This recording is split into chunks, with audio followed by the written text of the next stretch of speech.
Ku ntandikwa y'omwaka guno Uganda yalumbibwa ssennyiga w'ebinyonyi bamuyita bird flu ekyasattiza ennyo abalunzi okwetoola eggwanga.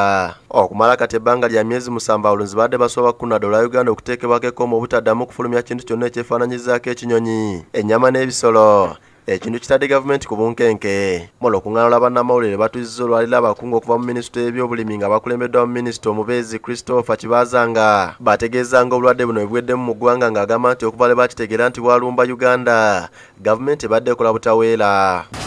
And that from today onwards, Uganda is free from the highly pathogenic avian flu.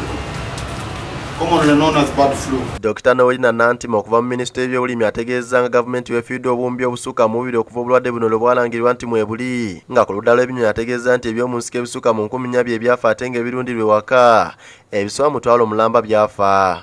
Kubanga tufiiriddwa ssente nnyingi, abantu baali batunda amagi, baali batunda enkoko, baali batunda chicks, baali batunda, naye okuva lwe twateekako ban abantu bafiirwa, ebinyonyi byafa bingi, naye okusinga ebinyonyi ebyafa by'ebinyonyi eby'omu nsiko.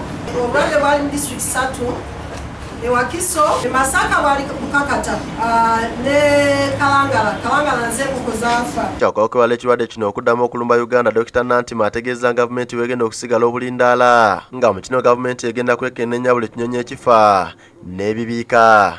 Naye kati tulina plans okulaba nti tukola surveillance, continuous surveillance.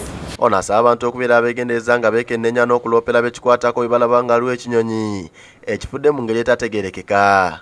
Oba kinyonyi kya mu nsiko, oba kinyonyi kya waka, enkoko, batubulire mangu minisitule tusobole okutuukayo okuziyiza obulwadde obwo.